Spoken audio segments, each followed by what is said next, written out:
ओम गणेशाय नमः। नमस्कार, मैं अविनाश सिंह। आज हम बात कर रहे हैं सूर्य महाराज और गुरु महाराज की राशि परिवर्तन के विषय में। सूर्य और गुरु ये दोनों आपकी कुंडली में सबसे महत्वपूर्ण ग्रह हैं।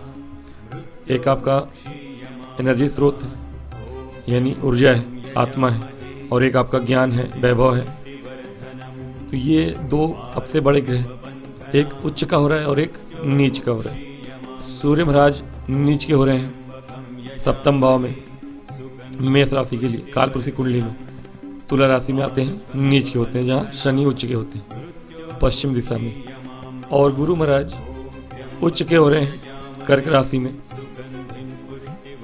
ये बहुत ही अच्छी घटना है, एक उच्च का हो रहा है, एक नीच का हो रहा है। क्या प्रभाव है आपके जीवन में, बात करेंगे। मेष राशि और मेष लग्न के जातक दोनों ही देखें। राशि यानी चंद्रमा जहाँ एक नंबर में लिखे हों कहीं भी, किसी भी भाव में, और लग्न मतलब एक नंबर आपके पहले भाव में लिखे हैं। लग्न वाले ज़्यादा देखें क्योंकि लंबा गोचर है। सूर्य 1 महीने रहते हैं एक भाव में, और गुरु महाराज भी यहाँ बहुत दिनों तक रहेंगे। हालांकि पहले 1 महीने से कम समय के लिए सीधी चाल में रहेंगे, फिर वक्री होंगे, फिर पीछे चले जाएंगे। 48 दिनों में आगे जाएंगे, रुकेंगे, पीछे आएंगे। तो ये सारी चीज़ें 48 दिनों में गुरु महाराज के साथ होंगी। तो गुरु 11 नवंबर तक आपके लिए उच्च का आगे की ओर चलेंगे, लेकिन स्लो होते रहेंगे क्योंकि बहुत तेज़ी से घुसे हैं कर्क राशि में, अतिचारी होकर घुसे। अब धीरे धीरे यहाँ पर आके स्लो होंगे, स्लो होने के बाद वक्री होंगे। ऐसा गुरु का होता नहीं है। भौगोलिक स्थिति में पृथ्वी के चाल के कारण ऐसा होता है। हम ऐसा प्रतीत मानते हैं कि हमसे गुरु वैसे दिख रहे हैं, तेज आते हुए दिखे, फिर स्लो होंगे, फिर रुकेंगे, फिर पीछे जाते हुए दिखेंगे। पृथ्वी के सापेक्ष में ये घटनाएं पृथ्वी के सापेक्ष में होती हैं, हम पर उनका असर होता है उस तरह से। तो गुरु महाराज 11 नवंबर तक यहाँ पे स्थिर चाल से रहेंगे सीधे, फिर वक्री हो जाएंगे और फिर पिछली राशि में ही आ जाएंगे दिसंबर में। तो ये 48 दिनों में आगे पीछे होते रहेंगे गुरु महाराज। तो 11 नवंबर तक यानी इस महीने, आधे बचे अक्टूबर में, तो आपके लिए आगे ही आ रहे हैं। ठीक है, तो गुरु का अच्छा प्रभाव मिलेगा आपको 18 अक्टूबर के बाद से। सूर्य महाराज यहाँ पर आएंगे 17 अक्टूबर को। पहले यहाँ पे सूर्य आएंगे षष्ठ भाव से आपके सप्तम भाव में, नीच के हो रहे हैं। सप्तम में 2 और ग्रह हैं, यहाँ मेंशन नहीं किया मैंने, मंगल और बुध। ये दोनों अंतिम में चले जाएंगे। बुध 24 को चले जाएंगे सप्तम से आपके, और मंगल भी 27 को चले जाएंगे अपने घर में। यहाँ पे सूर्य अकेले बचेंगे अंतिम में। सूर्य महाराज 16 नवंबर तक यहाँ है। गुरु महाराज यहाँ 11 नवंबर तक सीधे चलेंगे, फिर वक्री होंगे और दिसंबर में जाके पीछे चले जाएंगे। तो ये दोनों ही गोचर आपके लिए बहुत ही महत्वपूर्ण है। क्यों? क्योंकि गुरु आपके भाग्य और 12वें घर के स्वामी हैं। कार्य क्षेत्र को देखते भी हैं, 12वें घर को भी देख रहे हैं, क्योंकि मोक्ष त्रिकोण में बैठा हुआ ग्रह गुरु या राहु या केतु अगर मोक्ष त्रिकोण में कहीं भी बैठे तो वो तीनों ही त्रिकोणों को देखता है, मोक्ष त्रिकोण को, क्योंकि इनके पास पंचम नवम दृष्टियाँ होती हैं तीनों के पास, गुरु, राहु, केतु, और सप्तम तो सबके पास होती है। तो अब यहाँ से गुरु महाराज आपके अष्टम भाव को देख रहे हैं। 1 2 3 4 5 पंचम दृष्टि से गुरु महाराज आपके अष्टम भाव को देखेंगे, और सप्तम दृष्टि से कार्य क्षेत्र को, और नवम दृष्टि से 12वें घर को। और सूर्य नीच के हो रहे हैं आपके सप्तम भाव में, जहाँ की मंगल है और बुध भी है। कुछ दिनों के लिए सूर्य के साथ 1 हफ्ते की युति में रहेंगे बुध महाराज, और 1.5 हफ्ते के युति में रहेंगे मंगल के साथ। कार्य क्षेत्र में तो अच्छा ही करेंगे आप। क्यों? क्योंकि गुरु महाराज शनि के घर को देख रहे हैं और अपने घर को भी देख रहे हैं। शनि बैठे हैं गुरु के घर में, 12वें घर में आपके लिए। कार्य क्षेत्र में आपके बाहर जाने के योग बनेंगे, प्रमोशन के योग, या बाहर जाने के लिए आपने कोई एग्जाम वगैरह दिया है, इंटरव्यू दिया है, वहाँ पे आपका कार्य जो है फलित होगा, इंटरव्यू फलित होगा आपका। अगर आप जॉब में जाना चाहते हैं तो मेष राशि के जातकों के लिए ये समय बहुत ही अनुकूल है। बाहर जाने के योग बनेंगे आपके। लीगल इशू आ रहे हैं विदेश जाने के लिए किसी को भी। हालांकि सूर्य नीच के हो रहे हैं, सूर्य सप्तम भाव में नीच के हो रहे हैं, इससे आपके लीगल इशू में कोई बहुत विशेष समस्या नहीं आएंगी, लेकिन बाहर जाने में जो लीगल इशू आ रहे थे वो आपकी सुलझ जाएगी गुरु के कारण। प्रॉपर्टी संबंधी चीज़ों के लिए बहुत ही अच्छा समय रहेगा आपके लिए। क्यों? क्योंकि प्रॉपर्टी के भाव में बैठे हुए गुरु, आप विदेश में अगर कोई प्रॉपर्टी यानी दूर राज्य में अपने घर से कहीं दूर, कम से कम कितना दूर, 300 कोस। हमारे भौतिक पौराणिक कथाओं में नहीं, पौराणिक कथा नहीं कहूँगा मैं, ज्योतिष की किताबों में ये लिखा गया है, कभी भी जब दूरी बताई जाती है तो वो 300 कोस से दूर होना चाहिए, ठीक है ना। आज के हिसाब से मान लीजिए कि बहुत ज़्यादा करे तो 500-600 किलोमीटर मान लीजिए, 600 किलोमीटर कम से कम, या 800 किलोमीटर, इतनी दूरी पे अगर कोई काम है आपका, आप दिल्ली में रह रहे हैं और मुंबई में आपको प्रॉपर्टी लेनी, मुंबई में रह रहे हैं, दिल्ली में प्रॉपर्टी लेनी, इतनी दूरी 1000 किलोमीटर मान के चलिए, तो ज़्यादा फलित है देश के अंदर ही, और विदेश से ही जुड़ा हुआ काम है तब तो अच्छी बात है।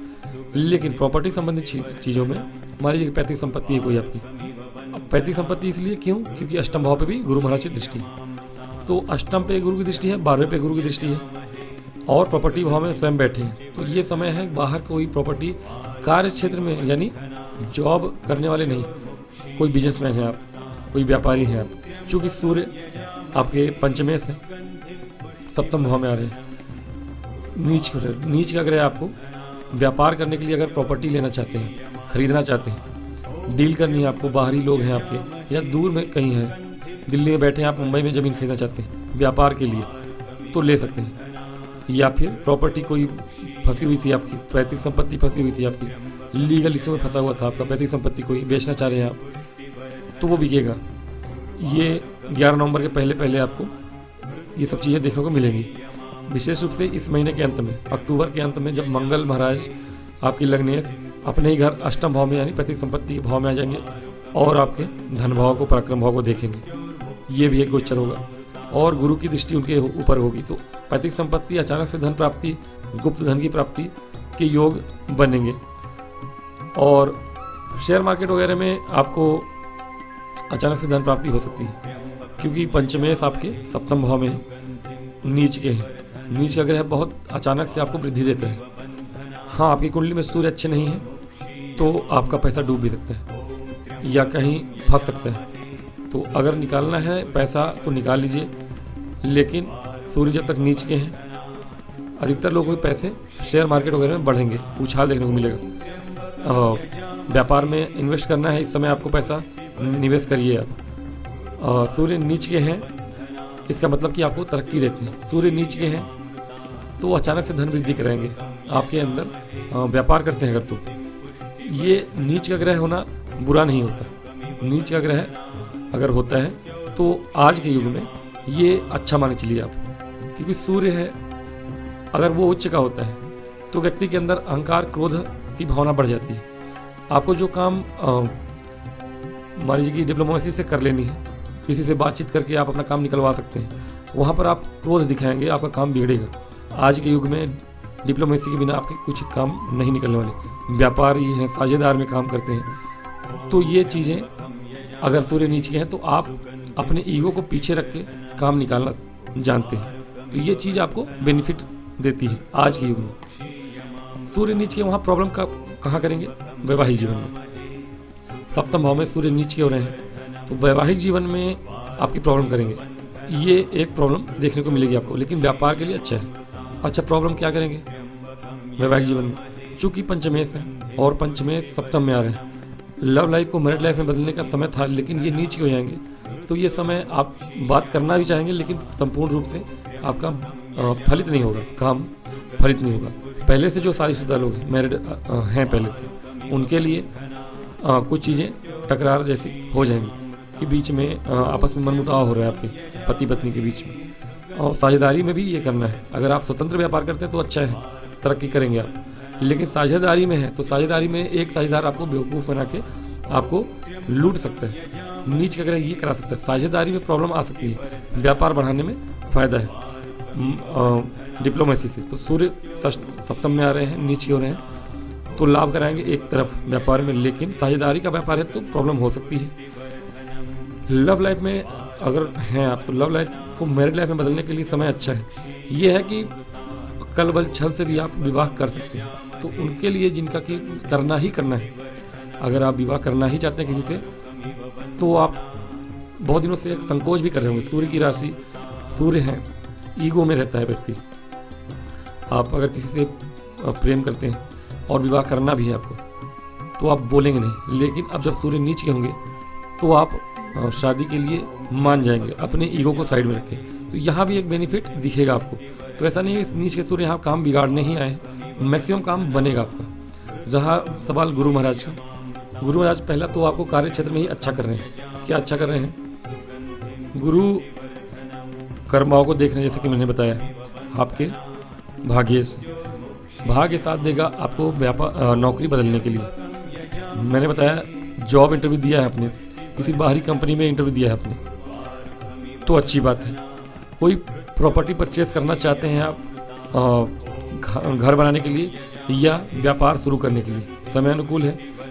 दूर दराज कहीं आपने देख रखा है प्रॉपर्टी, सस्ते में प्रॉपर्टी मिल जाएगी आपको। इस समय प्रॉपर्टी आपको सस्ते में मिल जाएगी, आप निगोशिएशन करने के लिए तत्पर रहेंगे, तो ये लाभ देंगे गुरु महाराज। जॉब के लिए बाहर जाने के योग तो बने, मैंने बताया जैसे कि, और जॉब में प्रमोशन के योग भी बनेंगे। भाग्य साथ देगा, आप बाहर जाना चाहते हैं, लीगल इशू आ रहे थे, वीजा वगैरह नहीं लग रहा था, वहाँ पे भी आपको लाभ प्राप्ति होगी। इंटरव्यू देंगे, कार्य सफल होगा। प्रॉपर्टी के योग बनेंगे। प्रॉपर्टी के अलावा व्यापार में प्रॉपर्टी खरीदने का जिनका व्यापार है, प्रॉपर्टी खरीदने बेचने का व्यापार है, अच्छा है। टीचर हैं आप, टीचिंग का व्यापार है, यानी हो सकता है कि आप बिल्डिंग बनाना चाहते हो, कोचिंग सेंटर खोलना चाहते हो, ये समय अनुकूल होगा कोचिंग सेंटर खोलने के लिए। इस एक महीने में जो टीचिंग के प्रोफेशन के लोग हैं वो अपनी बिल्डिंगें ले सकते हैं, किराए पे लें या खरीद लें या बना लें। कोचिंग सेंटर, संस्थान या स्कूल कॉलेज बनाने के लिए समय अनुकूल रहेगा। अगले एक महीने में आपको प्रॉपर्टी मिल जाएगा। लाइसेंस बनवाना चाहते हैं शिक्षा संबंधी क्षेत्रों में, बन जाएगा आपका। एफिलिएशन करवाना चाहते हैं, शिक्षा संस्थान खोलना चाहते हैं, ये चीज़ें आपके लिए तेज़ी से होंगी। बाहर जाना है, वो भी सही चीज़ आपके लिए बेनिफिशियल रहेगा। हाँ, मैरिड लाइफ में थोड़ी बहुत प्रॉब्लम आएगी। कब? स्वास्थ्य संबंधी, आपके जो भी स्पाउस हैं, पति हैं या पत्नी हैं, वहाँ आपके स्वास्थ्य में थोड़ी परेशानी रहेगी इस महीने, तो वो चीज़ें देखिएगा। थोड़ा तकरार भी हो सकता है। लव लाइफ में ठीक है, मैरिड लाइफ में बदलने के लिए अगर आप निगोशिएशन करते हैं तो अच्छा है। तो कुल मिला के मैं कहूँगा मेष राशि या मेष लग्न के जातकों के लिए इन दोनों का ही गोचर उत्तम है। कुछ चीज़ों का ध्यान रखिएगा। मंगल अष्टम में जब जाएंगे महीने के अंत में, उसके बाद से बहुत ज़्यादा परेशानी तो नहीं देंगे वो। मांगलिक दोष अब भी बना हुआ है, तब भी बनेगा, लेकिन सूर्य से जब उनका 1-1.5 महीने साथ में है, 1-1.5 हफ्ते साथ में है, इस महीने के अंत तक चले जाएंगे तो मंगल दोष थोड़ा कम होगा। हालांकि अष्टम में रहेंगे, स्वर्ण राशि के होंगे, तो स्वर्ण राशि में ज़्यादा मंगल दोष नहीं होता। अभी सूर्य के साथ 1-1.5 हफ्ते जब रहेंगे तो शादी वगैरह के लिए बात करनी होगी तो अभी मत करिएगा, क्योंकि गुरु अभी अभी आए ही हैं। बात करनी भी होगी मैरिड लाइफ को, लव लाइफ को मैरिड लाइफ में बदलने के लिए, तो कुछ दिनों के बाद करिएगा, महीने के अंत में करिएगा, इस महीने के अंत में या नेक्स्ट मंथ के शुरुआत में, तो ये चीज़ें आपके लिए काम कर जाएंगी। उपाय के स्वरूप में सूर्य को जल चढ़ाना मत भूलिएगा। सूर्य नीचे होते हैं तो जल अवश्य चढ़ाना चाहिए। इस महीने छठ पर्व भी होता है, सूर्य को जल पूरी पब्लिक ही चढ़ाती है, तो ये जरूर करिएगा। सूर्य नीचे होते हैं तो उन्हें जल अवश्य देते हैं, और केले में जल दीजिएगा, इतना बहुत है। इससे अधिक करना है तो विष्णु सहस्त्रनाम का पाठ और हनुमान चालीसा का पाठ कर सकते हैं। तो आज की वीडियो में इतना ही, मुझे मिलूंगा नेक्स्ट वीडियो में। तब